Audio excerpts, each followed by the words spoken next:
히브리서 8장 8절입니다. 왜냐하면 그는 그들의 잘못을 발견하여 그는 말하고 있다. 봐라, 그 날들이 왔다.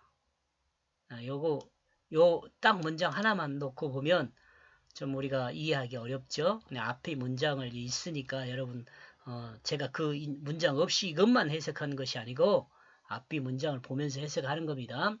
예수님은 이 땅에 오셔서 인간의 지식으로 하나님 말씀을 풀어 배나 지옥 자식이 되게 하는 그들의 잘못을 발견하고 그들의 잘못을 지적하여 말씀하셨습니다. 그리고 사람들은 예수를 통해 그 날들을 보았습니다. 그때 예수님의 지적을 받은 사람들은 서기관과 제사장과 바리새인들입니다. 물론 장로들도 지적을 받았어요. 근데 특별하게 딱 지적한 것은 아니어서 여기서 뺐습니다. 뺀 것이 아니고 그냥 이렇게 정리된 겁니다. 이들 모두는 하나님 말씀을 붙들고 있는 사람들이었습니다. 분명하죠? 그러나 하나님 말씀을 자기가 원하는 뜻으로 이해하여 붙드는 자들이었습니다. 하나님 말씀을 하나님 뜻으로 이해하고 붙들어야 하는데 자기가 원하는 뜻으로 이해하고 붙든 거예요. 하나님의 뜻을 따라 하나님 말씀을 이해하는 것이 아니라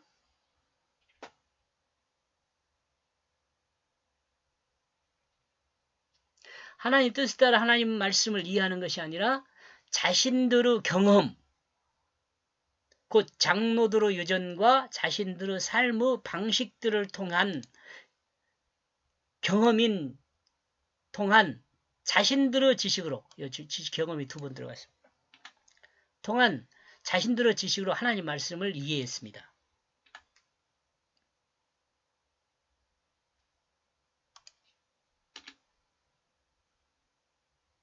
이런 부분에서 여러분 우리가 늘 주의해야 돼요. 요즘은 제가 이제 목회를 하는 것은 아니지만 과거에 목사였기 때문에 또 여러분과 같이 성경을 공부하고 나누고 있기 때문에 이런 분 늘 주의해야 합니다. 이런 점에서 생각하면 신학이 중요한 건 해요. 중요해요. 근데 제가 좀 신학에 문제가 있다고 늘 좀 생각하는 이유는 신학은 어차피 성경에서 나와야 하는데 성경보다 신학을 더 강조하면 문제가 된다 이런 의미예요.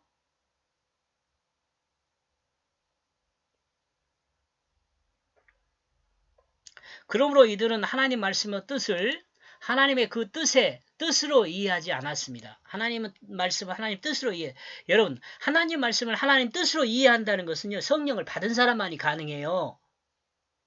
성령을 받았다는 것은요. 하나님의 뜻의 개념을 정확히 이해한 사람이에요. 하나님 말씀을 자신들 마음에 옳은 대로 해석하여 하나님 말씀을 오해하는 사람이 아니죠. 성령을 받은 사람은 하나님 말씀을 자기 마음에 옳은 대로 해석하여 하나님 말씀을 오해한 사람이 아니에요.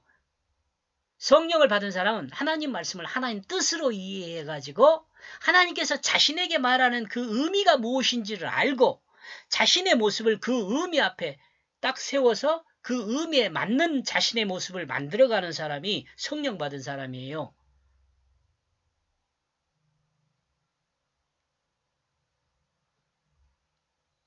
이 말씀은 기니까 그냥 그 내용은 나중에 정리하기로 하겠습니다. 이런 이유로 당시의 사람들은인 것 같아요. 당시의 사람들은 하나님 말씀을 자신들의 육체에 옳은 대로 풀어 육체의 유익을 취하는데 하나님 말씀을 사용하였습니다. 예수님은 이와 같은 사람들의 잘못을 지적하였습니다. 이 시대도 마찬가지입니다. 이건 뺍시다. 코로나 별로 중요하지도 않아요. 이러므로 인간의 자기중심적 신앙과 행함에 대한 경고라는 생각을 합니다.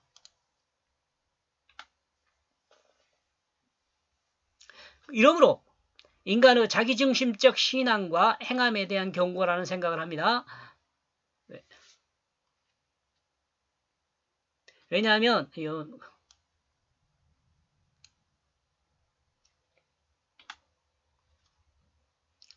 그 해만 두고 보더라도 하나님 나라 개념이 아니라 개인 이기주의에 의한 지교회 이기주의로 가득한 모습은 하나님 나라라기보다는 이 땅에서 각각의 욕심을 이 땅에서 채우려는 이기주의가 가득하게 드러납니다. 교회만 보더라도 그런 거예요.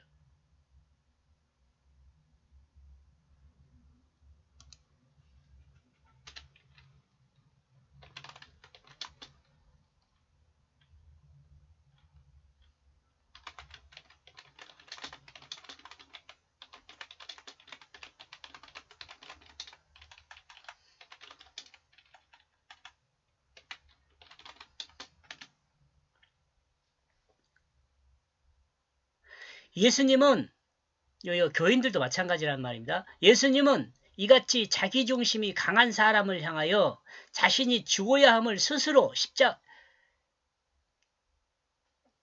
자신이 죽어야 함을 스스로 십자가에 순종하는 큰 일을 통해 가르쳤습니다. 자신이 죽어야 한다는 그것을 이라고 해야 하네. 자기 죽어야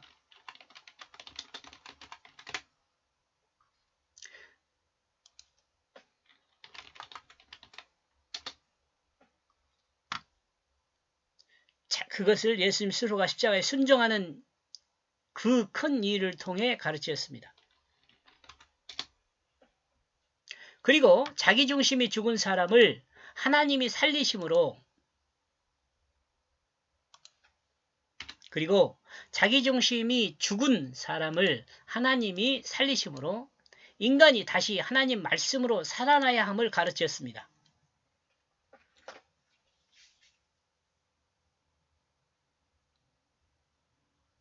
이 가르침이 인간을 영원한 세계로 인도합니다. 인간을 하나님 품으로 인도합니다. 하나님의 영원한 그 나라의 상속자가 되도록 인도합니다. 그런데 이제까지 이 내용이 알려지지 못했습니다. 알려졌는데 또 모른 척하는 것일 수 있고요. 이와 같은 원인은 이스라엘과 유대인이 전통으로 하나님 말씀을 풀었기 때문이라고 알고 있는 때문입니다. 그렇게 합시다.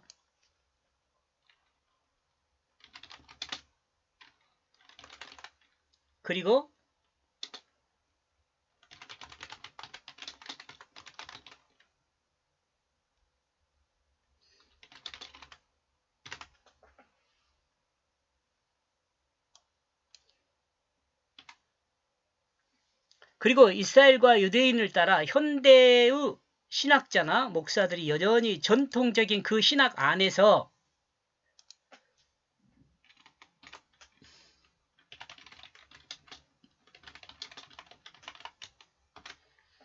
신학이 하나님을 아는 방법이잖아요. 신학 안에서 하나님 말씀을 풀기 때문이라는 생각입니다. 이 말은 무슨 말이냐면 이스라엘이나 유대인이나 현대 신학자들이나 목사들이나 똑같다는 이야기예요.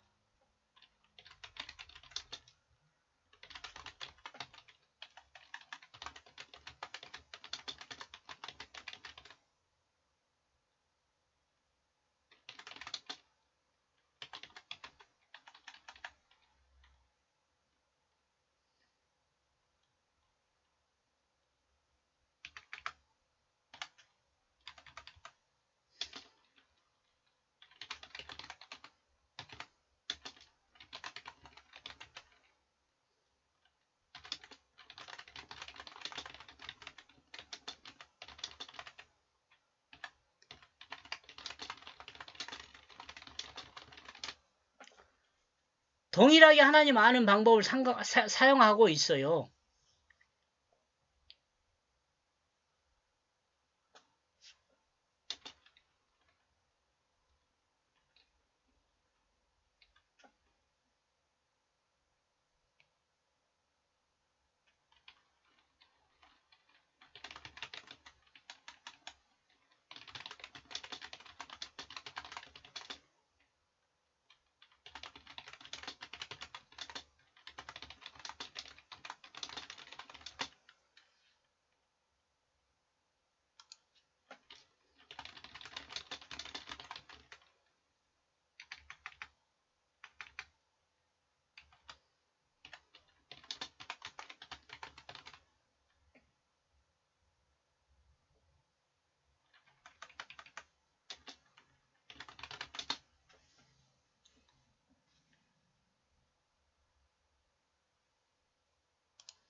자, 이 말은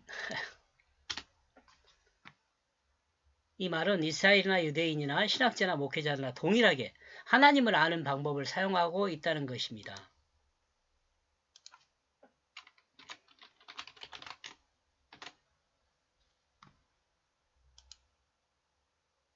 하나님이 계시한 그 뜻이 아니라 인간 지식으로 하나님을 알려는 그것에 문제가 있다는 것이죠.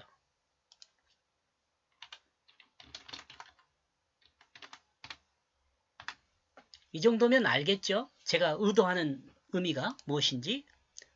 하나님의 말씀을 해석하는 일에 제일 중요한 것은 성경이 하나님 말씀임을 인정하는 전제입니다. 전제. 이 기준을, 그 누구도 이 기준을 벗어나면 안 돼요. 성경은 하나님 말씀이다라고 딱 규정됐으면 무조건 모든 하나님 성경에 기록되어 있는 말씀은 하나님 말씀이라고 인정을 해야 돼요.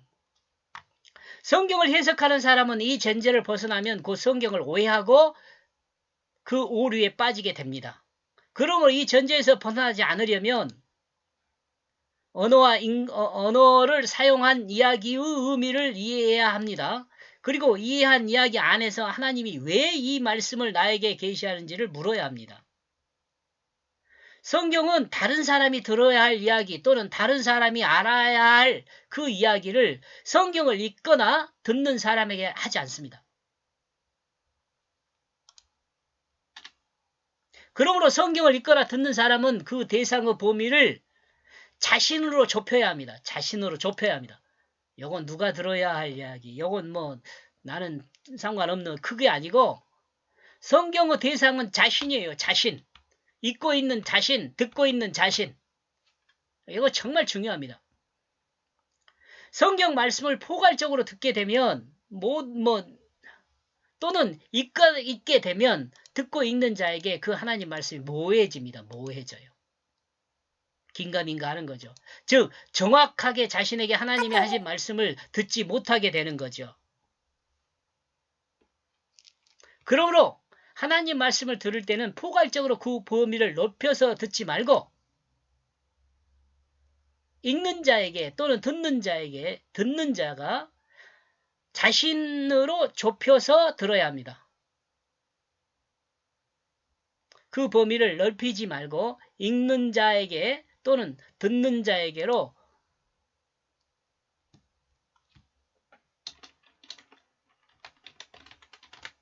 범위를 좁혀서 들어야 합니다.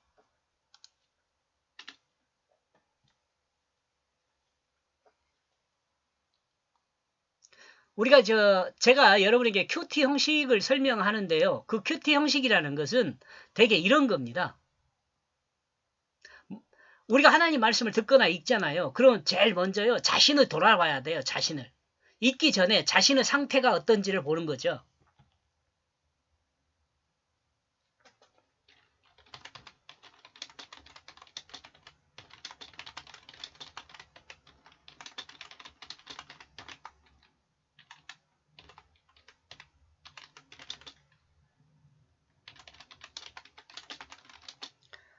읽거나 듣기 전에 자신의 상태가 어떤 상태인지를 인지해야 돼요. 알아야 돼요.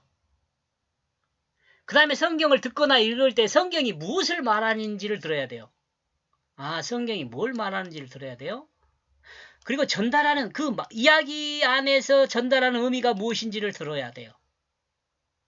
전달하는 의미를 통해서 하나님이 다른 사람이 아니라 나에게 무엇을 하기를 원하는지를 들어야 돼요. 하나님이 나에게 뭘 하는지를 원하는지를 들어야 돼요.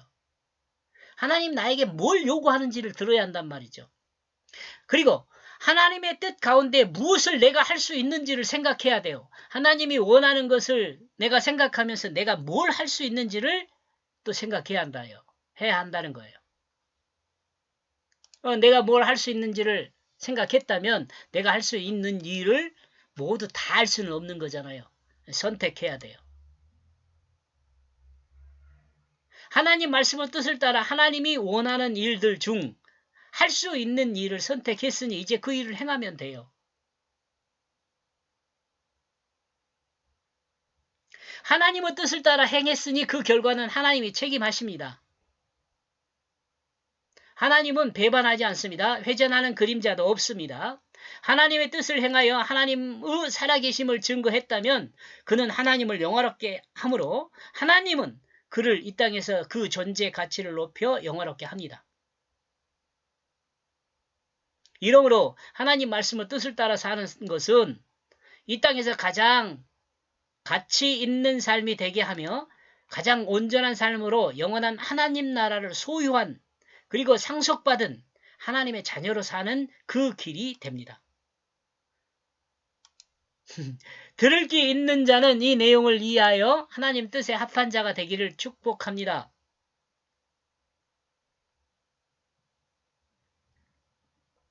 이 기록되어 있는지 알았으니 안 돼 있어서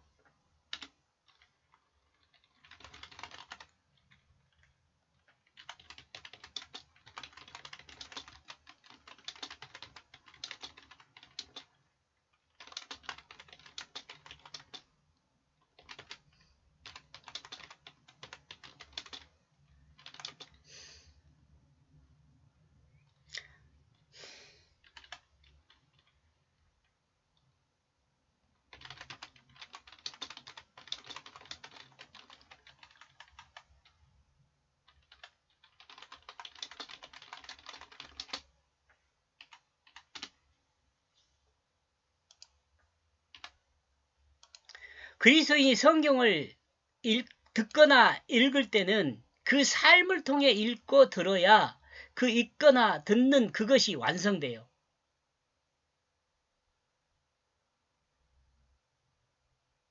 이건 지금 제가 추가한 거고요. 여기까지 읽었습니다.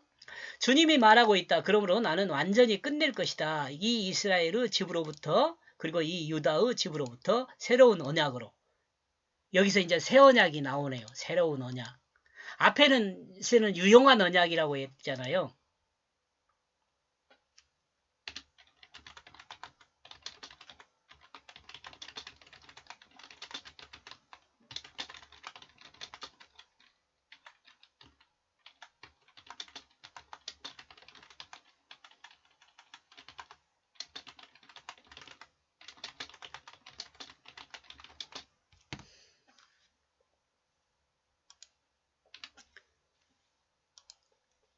예수님이 완전히 끝낸다고 했습니다. 이 말씀은 주님의 말씀입니다. 완전히 끝난다는 말씀이 주님의 말씀이에요. 하나님 말씀이에요. 이스라엘 집과 유다의 집으로부터 온전히 끝낸다는 것입니다. 그러면 무엇을 끝낸다는 말인가요? 예수님은 분명히 말했는데 새로운 언약으로 이스라엘 집과 유다의 집으로부터 끝낸다는 것입니다. 그 어떤 것을 끝낸다는 것인지에 대해서는 다음 내용을 살펴보면 알게 됩니다. 예수님은 분명하게 이스라엘의 집과 유다의 집으로부터 예수님이 새로운 언약으로 완전히 끝내겠다는 것을 말씀하셨습니다. 여기까지 보겠습니다. 고맙습니다.